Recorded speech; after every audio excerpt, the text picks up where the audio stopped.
because I'm just so excited to talk about the real progress that Flat Earth is now making. And it's with the nicest people, the positive people.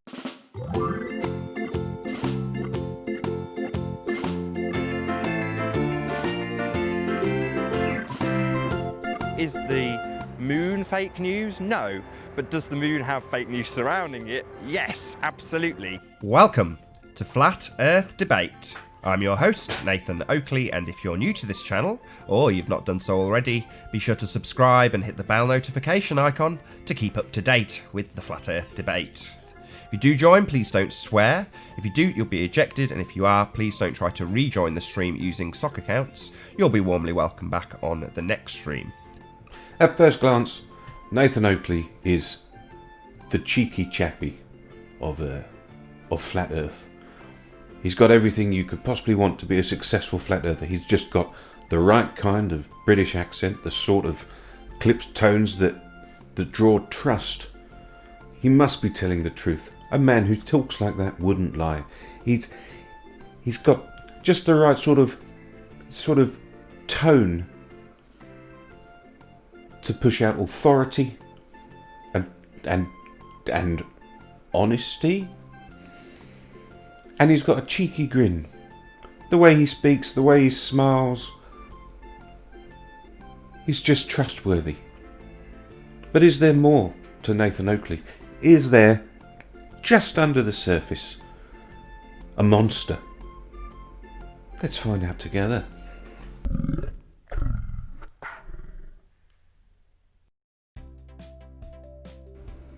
So for a few years now, Nathan Oakley has hosted a debate show, a live debate show on his YouTube channel where people can call in or stream in, or whatever the kids say these days, and debate the Flat Earth. This gives him a chance to show his intellectual expertise and parry all the arguments that anyone who's ever read a science book might throw at him. It's a bit like watching Olympic fencing, except with words and no skill at all. Now, having these open debates means there are literally hours and hours and hours and hours worth of footage and audio of Nathan talking. And my God, he can talk. Running these debate shows has made him something of a celebrity in certain circles of the Flat Earth realm. On the Flat Earth plane, you might say. Not aeroplane, of course, but the flat plane of Flat Earth celebrity. And this has affirmed to him that he is intellectually superior to the people he is attempting to engage, even though the evidence would suggest that might not be the case. I feel like it's another 5-star general we're speaking. I feel like I'm in the presence of greatness, Nath. Oh, come on, don't butter me up too much. I can't help it. I can't help it. Like you're like one of the 5-star generals, Nathan. I feel like I'm in an episode of Wayne's World. I might break out into, I'm not worthy! You're making me blush. We'll skip past ad hominem because that's just a personal attack. How about you? It's not just a personal attack. No, isn't it? That's not right. Go for it then. Yeah, I was going to say, go for it. Yeah. An ad hominem attack is more specific than just a personal attack, because I can just call you a dick, and that's not an ad hominem. That's an insult. Okay. So an ad hominem is where I offer an argument, and then rather than addressing the argument, you attack me personally in lieu of attacking the argument. So it's ad hominem at the man, but it means at the man as opposed to at the argument. So it's quite specific. Okay. That's really helpful. I've put that little section of an interview in so you could hear what he said. He was explaining to these two people who are clearly fans of his the sort of arguments he has to deal with that aren't scientifically based. And the one that he pointed out, that he was keen to point out and they were keen to learn about, was the ad hominem attack. And the ad hominem attack is when you, as he said, don't address the argument, instead you address the person making the argument to try to... Essentially what you're doing is bullying them into giving up the argument and walking away. And if someone walks away, that means you win on the internet. It's not the sort of thing that he would engage in. Obviously, it's the sort of tactic that's used against him and other flat Earth components, I should say. Yeah, he would never. You've seen his cheeky grin. He would never. Would he? So the car is analogous to the Earth, then, right? For the most part, it is. The thing okay, is excellent. That the Earth Thank you. The is yes was all I large needed. enough. Sorry, Okay, just bear with me. what? There's a supplementary question. I'm really sorry, George. So the car's an open-top car, then, like the Earth? Pardon? The what? The car is an open-top car, no lid, like the Earth, right? Oh, no. I'm not saying. Oh, now if you have an open. Sorry, I'm not yeah, asking you. I'm not asking you to give a new example, George. I'm asking you to give clarity on your example you've already made. I waited for you to stop. So, like the Earth, the car in your example is an open car, isn't it, George? You seem to have gone very different. quiet. The car is moving through the atmosphere. The atmosphere is being carried with the Earth, so there is no relative movement. Sorry, the car is analogous to the Earth. I clarified this with you, George. Did you not hear me? Are you senile? Did you forget that I said that? No, I'm not senile. Right, I explained. I clarified. The car is analogous to the Earth. Yes, you said. Then I said I had a supplementary question. If it's analogous to the Earth, we're not talking about... I'll tell you what's analogous to the Earth is not the open-top car, but the atmosphere. Sorry, George. Right, I'll say it one more time. It's simple. If it's going to be compared to the Earth, it will be an open-top car, George.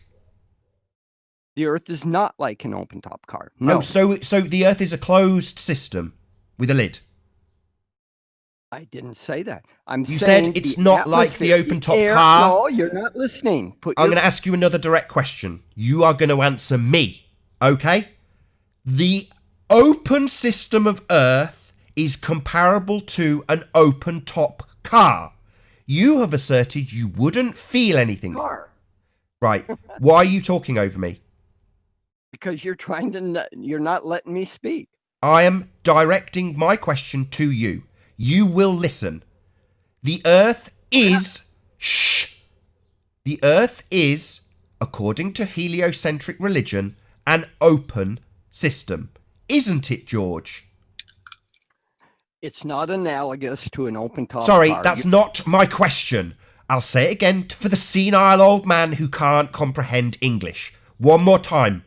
The Earth, in the heliocentric religion, is an open system, isn't it, George? No. Well, it all depends. Sorry, was that... Shut up! Everyone shut up! No, wait. If you're considering the Earth with the atmosphere, no, you can consider that to be a closed system. Oh, so it's closed? The air, the atmosphere with the Earth, you can consider that system together as I don't want to know what I can consider it. I want a simple answer. Can men leave Earth and go to the moon or not? Is it open or is it closed, George? Well, it's closed if you consider the moon in the system. Sorry, no, not the moon. The Earth, George. Did I say the car is analogous to the Earth and the moon system combined? Are you senile again? Is this a problem with your comprehension skills? Let's just say it a third time for the deaf senile man. The Earth, George. Oh my God. There's a question that this man might have some anger issues. Debates on the internet is all, it's fine to be angry. On the internet, doesn't hurt anyone. But there's a potential underlying problem. I understand implicitly. Anything that moves through a reference plane, that would be a ball. No, anything that's moving... Yeah, that would be a ball in this instance. Okay, so we established the thing moving now is going to be the ball. Okay, Rumpus? And it's moving with respect to two reference frames. Right, so the ball moves with regards to the reference frame. It moves with regards... Get a stroppy, my kid starts playing with my touch screen. Typical. So the ball is the thing that's moving, Grumpus. I missed that. Oh my God. Now, I don't want to make a joke out of this bit because it's actually quite a serious subject. So as you just heard, he was in an argument with someone. He was getting a little bit animated, a little bit angry, and his daughter, who is 2 or 3 maybe, was annoying him or being noisy in the background or playing with his touchscreen or something like that. So he slapped her. Now, I experienced corporal punishment as a child. I know what it's like to be slapped by your parents. And I'm of the same generation as him, so I'm assuming that he was hit by his parents as well. The thing that bothers me about what you've just heard isn't so much that he slapped a toddler, which might seem like a strange thing for me to say, but that, as far as the toddler is concerned, it came with no warning whatsoever. With me, it was always, I'm going to count to 3, and you're going to stop doing what you're doing, or I'm going to smack you.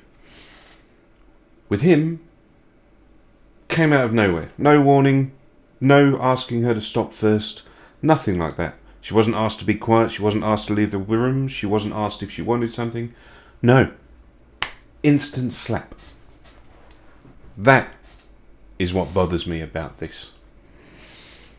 And what bothers me a little bit more, well, probably not a little bit more, but what also bothers me is the way he decided to address this in a video upload. I'm assuming same day or next day. Now, I've zoomed in so you can't see the child's face because she's sitting on his lap. And I will say that from his videos, it's clear that, you know, his daughter isn't afraid of him. They've got a decent relationship. He plays with him a lot. So I'm not suggesting there's any sort of physical abuse going on towards this child. But he addresses the concerns about what happened, which are legitimate concerns, by having his daughter sitting on his lap with a bandage round her head while he gives the following statement. Welcome to Flat Earth Debate. I'm your host, Nathan Oakley, and if you're new to this channel, be sure to subscribe and hit the bell notification icon to keep up to date with the Flat Earth Debate. This will be a very short and sincere announcement. I did not strike my daughter. The sound you heard on the audio recording actually came through Anthony Riley's microphone. Thank you. So now comes the question. Can you debunk this man? Can we debunk the pseudoscience? Can we prove that the Earth is round to his satisfaction and to the satisfaction of other flat earthers? And the answer is no. No, you can't. Because being proved right or wrong isn't important to them in the first place. But, you know, might as well demonstrate that some of what he said is nonsense. So, one of the things he talks about is something called angle of attack. His I can't believe I'm going to say this out loud. His explanation for why things disappear over a horizon is because where perspective rises up to eye level, the angle between your eye and the thing you're looking at on a flat surface isn't big enough for your eyes to be able to see it, because that's totally how eyesight works. Yeah, it's got too small of an angular size for your eye to be able to resolve, is what he's saying. Although, you know, on a flat surface, a photon hitting an object and being reflected directly into your eye would have nothing in the way for reaching your eye and hitting a rod or a cone and being transferred into an electrical signal and going up the optic nerve into your brain and then being interpreted back into an image. But that's not important.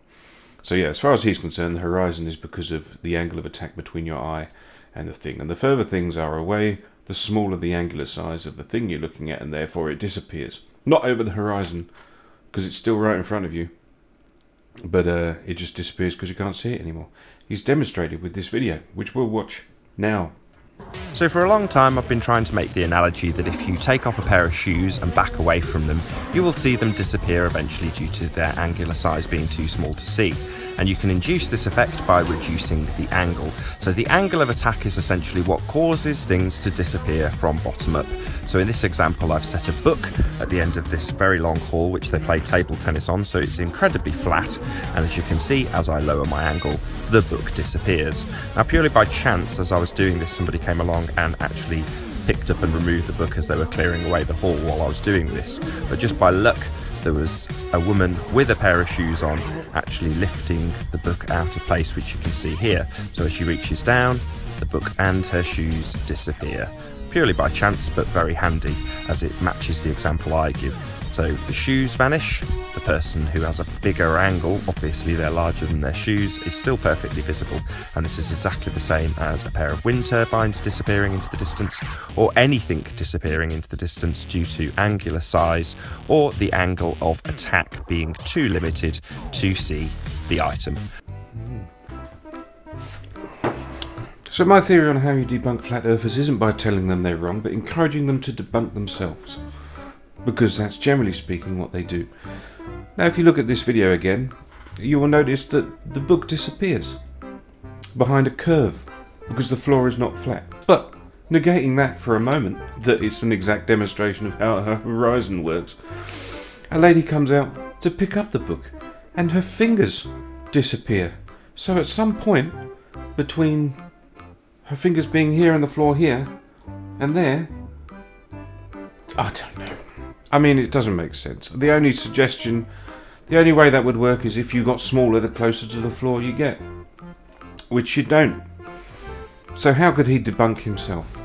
Well, I would suggest that Nathan goes to a beach. Somewhere on an estuary of a river, like the estuary of the River Thames, where there's a lot of cargo ships coming in and out. He can take with him a camera with a very strong zoom lens, zoom all the way in, watch a ship disappear. Watch the ship head towards the horizon. Now Nathan says that you can zoom in and you'll see the ship reappear again because it's just too far away. So zoom in as far as you can. What you will end up with is an image of a ship full in your view screen that is going over the horizon. It's not a pixel or less, it's a full-size ship going over the horizon. That will be an easy demonstration that angular size has nothing to do with it. It's going over the horizon. It's going over the curve. Oh, why can't I see the curve when I look around? I should see a curve. No, you shouldn't. Because you're very small on a big ball. So the horizon is always dropping away from you at the same rate in every direction. You're not on a cylinder. You're not going to see a curve, which seems to be the sort of curve people are looking for. You see a falling off. It's like when you go skiing and you come towards the edge of a hill. It seems to just disappear until you get closer. Then you can see over the curve. It's a curve. Nathan, it's a curve. Grow up, Nathan.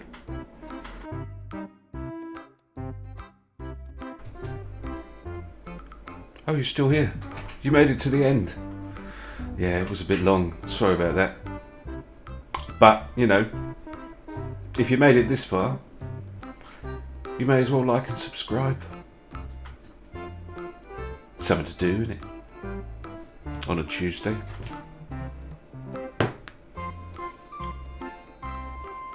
What's wrong with these people?